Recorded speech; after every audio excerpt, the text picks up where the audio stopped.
Rebonjour, c'est une journée bien chargée. On parle du défi numérique, de la valeur, de la puissance du numérique, des outils, des données. On voit que, je pense que Geneviève l'a très bien dit, c'est 90 de la valeur des entreprises, en tout cas des entreprises publiques, c'est de l'intangible. Chez les startups, les entrepreneurs, depuis 25 ans que je suis dans le domaine, c'est la première chose que je me suis rendu compte quand on rencontre des startups et des entrepreneurs, c'est des millions potentiels. Bien, on regarde au bilan, il n'y a rien. Okay? Ou des dettes. Souvent, c'est même on est dans le négatif quand on regarde juste les chiffres de base. Pourtant, l'économie tourne autour des startups. L'après 2008, on l'a vu, les 15, maintenant 18 dernières années, la croissance vient de là, essentiellement. Les petites et moyennes entreprises, des gens comme vous, qui vont plus loin que la base, qui voient les opportunités, qui ont une capacité d'exécution. La donnée, l'information, c'est devenu une valeur, un actif, on dit un actif intangible, mais un actif quand même. Notre ami Francis Wenzel, tout à l'heure, disait que la moitié des acheteurs de données dans le monde, c'est des fonds d'investissement, c'est des hedge funds. Il y a un marché financier qui est très étroitement relié au marché des données. Alors, Phil, ce n'est pas un hasard que toi, tu as travaillé chez Morgan Stanley dans l'informatique pour sécuriser la donnée, puis que tu as continué de travailler dans ce domaine-là pour trouver des solutions de sécurité informatique. Parce qu'à quelque part, les logiciels, que c'était un bug, c'était pas trop grave. Au pire, on éteint l'ordinateur, on le rallume, puis bon, ça va. Et là, oups, on l'a vu, l'aéroport, la banque, un pays, à un moment donné, est bloqué par un bug informatique. Puis on en voit de plus en plus. Puis si vous avez juste une défaillance passive, les hackers sont là pour le trouver. Parce qu'il y a un marché, on parle du dark web, qui est énorme. Ces gens-là savent exploiter l'information, souvent de façon malicieuse. Heureusement, on a Phil, et on a des gens comme lui qui s'occupent de sécuriser. Fait que merci beaucoup. Merci. Ça Merci, fait Martin. plaisir. Ouais, merci tout le monde. C'est une très belle introduction. Je pense que je vais sauter 2-3 pages. Ouais, c'est ça. Ben, je suis le PDG fondateur de ma propre compagnie Fornux. Je me spécialise en logiciels innovateurs et deep tech en physique. Entre autres. Donc, c'est ça. Je suis en contact direct. On a déjà une division américaine. On est déjà en contact direct avec les US Navy pour nos projets de deep tech en physique. C'est assez intéressant. C'est le moment parfait pour ce type d'innovation-là.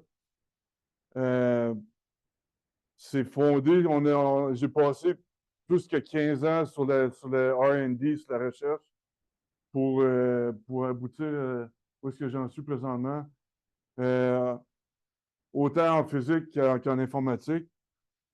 Puis, en passant, je viens de l'Université de Sherbrooke. Je suis diplômé de mathématiques informatiques de l'Université de Sherbrooke. À titre d'exemple, l'expertise qu'on offre pour le US Navy, c'est une propulsion furtive qui est silencieuse, qui a été testée de bon niveau, puis là, on a besoin de le scale up, désolé le terme anglais. Là. La même chose avec des champs de force, ça a déjà été testé, puis là, il faut juste augmenter l'amplitude avec du plus grand pouvoir.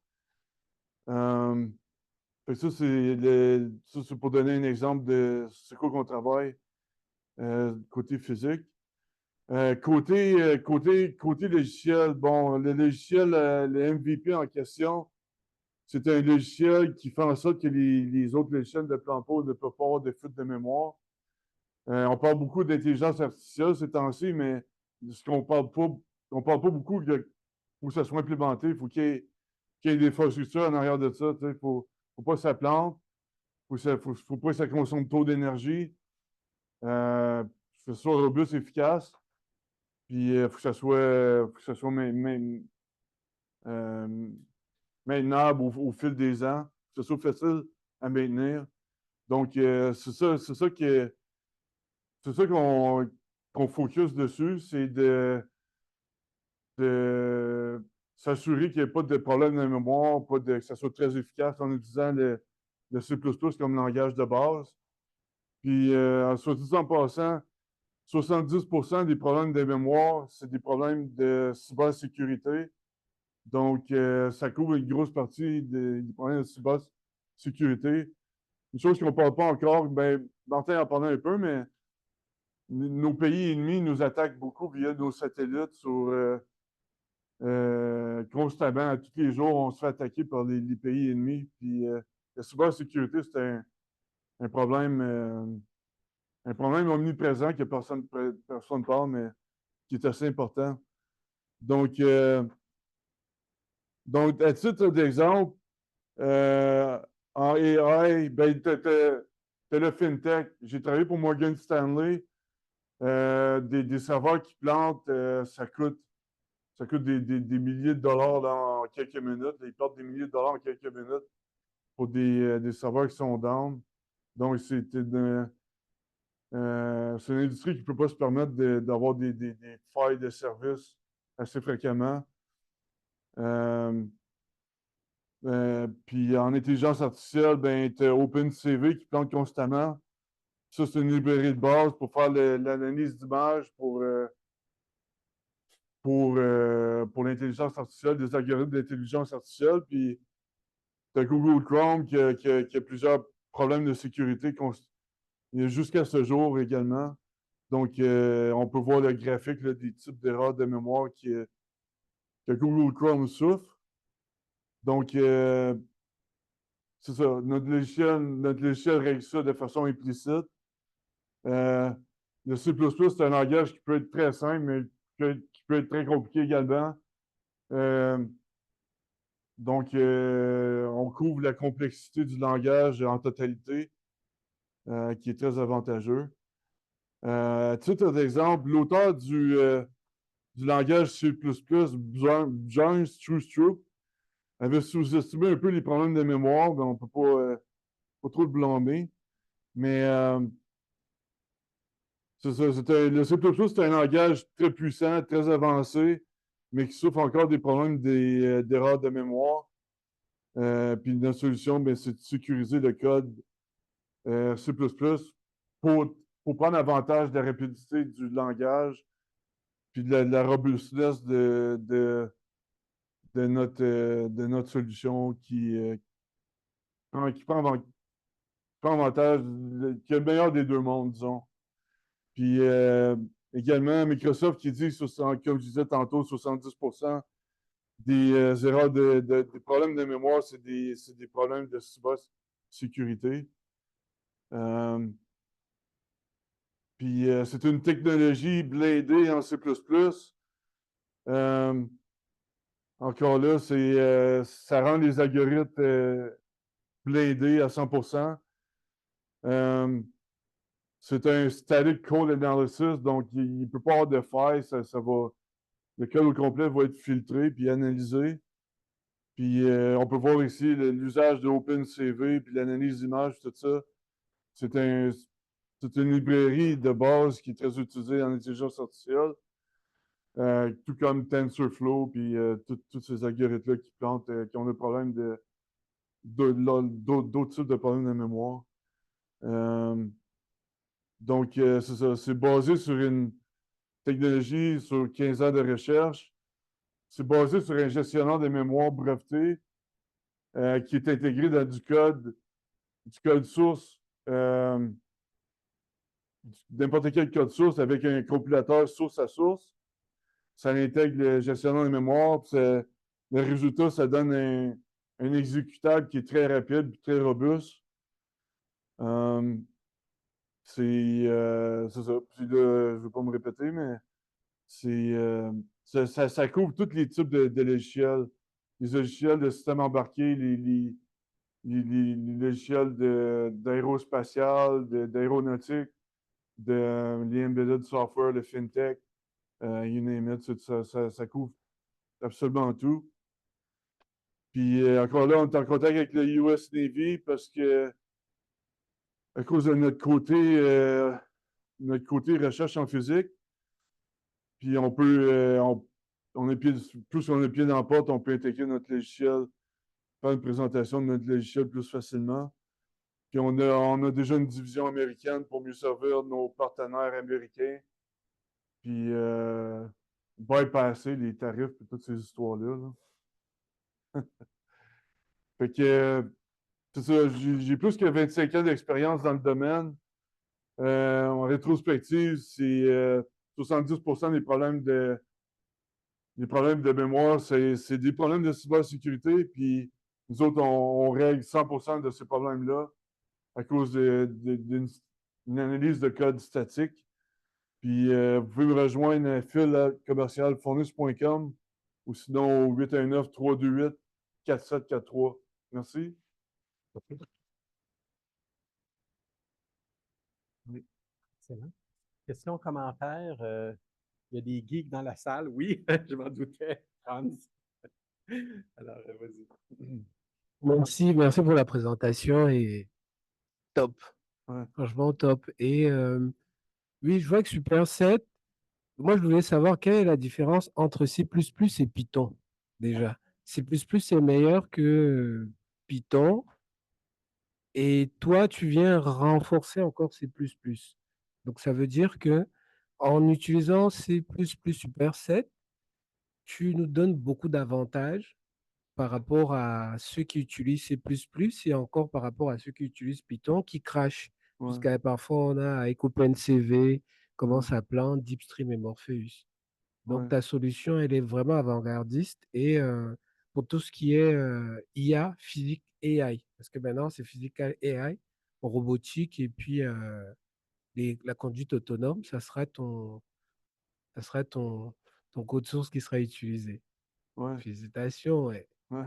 Donc, Ouais, merci, je t'en France. prie, ouais. Ouais. Toute l'industrie de l'IA a besoin de C++, Super 7, pour accélérer et diminuer la consommation d'énergie, sécuriser les infrastructures et que ce soit léger.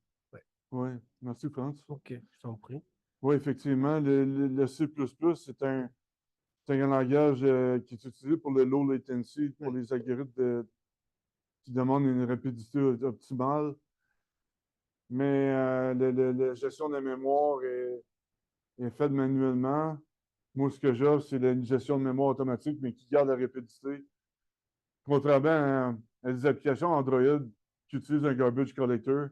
Le garbage collector, ça va kicker in de façon aléatoire. Ça ralentit les applications en général sur l'Android. Que tu aies de la mémoire, que tu augmentes la mémoire ou pas, les applications vont toujours avoir ce problème-là de nettoyer mark and sweep, nettoyer la mémoire aléatoirement. Donc, c'est vraiment le meilleur des deux mondes. Ouais.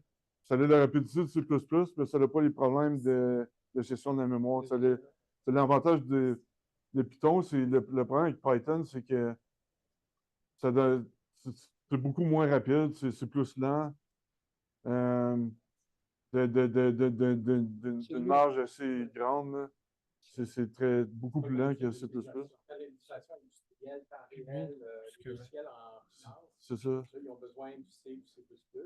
Et quand on fait de l'analyse un peu utilisateur pour prendre la donnée, le Python, ben, on le sait, c'est vraiment développer des algorithmes. C'est ça. Puis des algorithmes real-time qui utilisent OpenCV, il y en a beaucoup dans notre groupe même qui utilisent ça. Fait que, déjà, fait que, c'est ça. Ouais, le quantum, les ordinateurs quantum.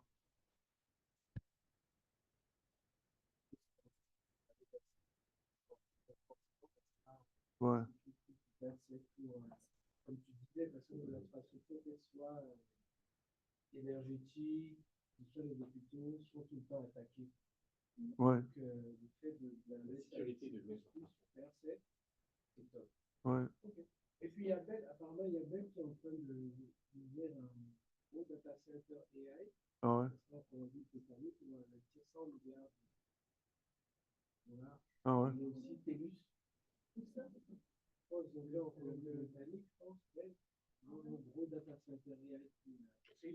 Le problème, Ce que je suis en train de dire, c'est que Bell va mettre 100 milliards. Ils ont dit qu'ils vont mettre 100 milliards pour faire un gros data center AI au Canada. Je ne sais pas si c'est en Colombie-Britannique ou non. Et il y a aussi TELUS qui a parlé de 50 ou 80 milliards pour un data center. Ouais. Donc la donnée, c'est ça le nouveau pétrole. Ouais, ouais. Faut sécuriser. Pétrole électronique. Ben, moi, je voulais juste demander, justement, je fais la gestion de mémoire, si j'ai bien compris et tout. Ben, côté stockage, comment que tu fais cette partie? Est-ce que c'est toi qui t'en occupes ou Le stockage de la mémoire. Non. Non, Ouais, stockage le de- stockage, lui, il fait le logiciel. juste le logiciel, c'est tout? Développe OK. le logiciel. Ceux qui utilisent sa librairie, c'est eux qui vont offrir le service. Faire de eux-mêmes stockage. leur stockage à eux. OK, parfait. Donc, C'est ça. lui, Ouais, c'est une librairie, c'est un outil pour ceux qui développent le logiciel. C'est ça. je comprends. Merci. Y avait-tu une autre question? France? Oui. Ouais, merci. Il y a un bug, moi, que j'ai vu dans les derniers mois, qui est moins évident. Exemple, quand tu décompresses la vidéo. Ouais. Quand tu reçois ta vidéo compressée, peu importe le format, tu vas avoir un segment qui doit être ensuite de ça réexpansé, là, si tu veux, réexprimé en différentes images. Puis pendant que tu fais ça, comme tu fais une expansion de ta mémoire, puis moi, j'ai vu dans des attaques informatiques l'image affichée figée. Je sais que c'est une attaque informatique qui se sert de la mémoire que l'algorithme de décompression a utilisé, Ouais. qui est rentré dans la mémoire vidéo, qui est en train de travailler pour essayer d'attaquer l'ordinateur sur lequel je suis en train de visionner. Ouais. Ça, c'est un des bugs que je t'ai jamais, que j'ai jamais discuté avec toi parce que je me doutais que ça se pouvait se faire. Mais je l'ai vu là, réellement là, dans les derniers mois. Mhm. Ça, j'aimerais que peut-être que tu m'envoies un courriel ou qu'on aille prendre une bière à un moment donné pour voir comment est-ce qu'on peut faire pour gérer de la mémoire dynamiquement pendant l'exécution du code. Ouais. Puis la deuxième chose, c'est pour un peu pour faire un chemin historique, c'est que C++ date de l'époque où on avait des disquettes molles là, à 360K. Ah, OK? Donc, à l'époque, là, de la mémoire, là, quand on en avait. C'est ça, quand on avait 256K dans un ordinateur, là, il était gros. Fait qu'aujourd'hui, on marche avec des gigs de mémoire dans nos ordinateurs. C'est comme. Donc, la gestion de mémoire dans un langage, dans une routine de C++, au début de ta routine, tu dis ça me prend 30 de mémoire, ça me prend tel port ouvert, tu exécutes le code, tu dis maintenant, j'ai plus besoin du port, j'ai plus besoin de la mémoire. En gros, c'est ça. Si entre les deux, ça plante, la mémoire que tu avais allouée au début n'est pas désallouée à la fin, puis le pirate rentre dedans. Ouais. Carrément ça. Puis c'est ça qui gère, lui. C'est pas fermé, je rentre dedans. Exact. C'est ça. Puis quand je te dis qu'il y a aussi potentiellement un problème de mémoire utilisé dynamiquement pendant la décompression vidéo, comme il y a à peu près 90 à 95% du contenu du web, c'est de la vidéo ou des images, le problème de décompresser soit des images ou de la vidéo devient une faille de sécurité immense. Ouais. Non, mais c'est le même problème avec les passwords. Quand tu écris ton password, tu écris quelque part dans la mémoire, mais là, tu désalloues le bloc de mémoire, mais la mémoire n'est pas effacée. Les passwords, ils restent en mémoire. Puis, tu as plusieurs attaques de main qui peuvent lire ton password si la mémoire n'est pas effacée. Donc, J'ai vu pire. ouais. Sur le board, il y a ce qu'appelle un chip qui s'appelle le TPM. Ouais, ouais. OK? J'ai vu, moi, dans mon ordinateur, le TPM, quelqu'un a essayé d'accéder au TPM en provoquant un crash. Puis, il y a une attaque informatique spécialisée qui permet d'aller extraire le caractère 1 à la fois à chaque fois qu'il te crache ton TPM. Ils vont se réessayer tant qu'ils ne l'ont pas au complet. Ah ouais. Wow. Après ça, il y a le mot de passe pour ouvrir ton ordi. Donc, s'il y a le mot de passe admin, il est capable de tout faire. Donc, le monde de la sécurité informatique, vous n'avez aucune idée à quel point c'est rendu mortel. Pratiquement tous les moyens de protection. Moi, j'étais au DARPA, j'avais été invité au DARPA à Washington comme expert en sécurité informatique. Et je peux vous dire qu'à l'époque où je suis allé, sur les 10 plus grosses failles de sécurité informatique qu'ils avaient dans les logiciels, il y a 5 antivirus. 5 antivirus sont des failles de sécurité. parmi les 4 logiciels les plus attaqués, les plus ciblés sur Internet, il y a Python, JavaScript, Java et .NET. Mais c'est tous des langages Et interprétés. ce sont toutes des librairies à code fermé. Parce que ton langage Python, c'est un interpréteur de langage. Tu ne vois pas le code C qu'il y a dedans. C'est ouvert, là, exagère pas. Le Python, tu n'as pas accès au code autrement que, oui, c'est ouvert, tu peux l'éditer, mais il y a ces librairies-là sont maintenues par d'autres. Mais il faut que tu les travailles. Qui va répertorier les bugs? Qui les répertorie? T'appelles pas ça fermé. Il y a du code ouvert, ça veut dire qu'il faut du travail pour Exact. contrôler. Pour la majorité des usagers, Il n'y a pas d'alternative. Il y a un débat qui est super intéressant, technique, que je vous invite à continuer. Est-ce qu'il y a une dernière question? Parce qu'on a un panel, on a beaucoup de retard. Je pense que y avait une question? Mais il y a du carabinaire. OK, c'est wow. C'est un commentaire wow. C'est meilleur que les films Pour mettre ça, on va faire probablement une journée innovation numérique tech plus avec les gens du CRIM, nos partenaires aussi de R&D. Parce qu'il y a un débat, il y a des enjeux. On a parlé d'ergonomie, je pense, dans le développement des librairies. C'est des choses, ça prend des experts, ça prend des spécialistes. Heureusement, il y en a dans la salle et je pense que ça vaut la peine de voir. Oui, des fois, on devient un peu parano, mais je pense que l'idée, c'est de trouver la façon de voir ce qui si vous dépendez du web, cet enjeu-là est clé. Merci, Guy. Merci, Marc-Antoine, Franck. Merci, Phil. Merci, Martin. C'est bon. Alors, je vais juste voler ça. On a une dernière rencontre. Juste pour vous dire, ceux qui veulent rester, on va faire un panel de conclusion. Il y a du café frais, il y a encore ceux qui veulent une collation qui ont besoin de se retravailler le cerveau. Il y a des chocolatines. En parlant de chocolat alimentaire, jeudi prochain, le 5 juin, on est de retour ici avec des kiosques, c'est le volet M-Style. On va parler d'expérientiel, de lifestyle, d'alimentation, de culture, de sport. Donc, on a toute une gamme d'innovations qui vont être ici la semaine prochaine. Donc, c'est un grand plaisir de vous retrouver. Dans 2 minutes, on vous retrouve avec notre panel. Si vous voulez échanger, vous êtes les bienvenus en ligne, en personne. On va revenir un peu sur les défis et les opportunités qui se présentent à nous dans le monde numérique. Donc, c'est un peu une conclusion de la journée. Si vous aviez eu des questions que vous vouliez poser, que vous n'avez pas eu l'occasion de le faire, c'est le bon moment dans 2 minutes. Donc, on se parle dans un instant. C'est bien. Alors, à tout de suite. Ça fait vraiment fermer les affaires ouvertes.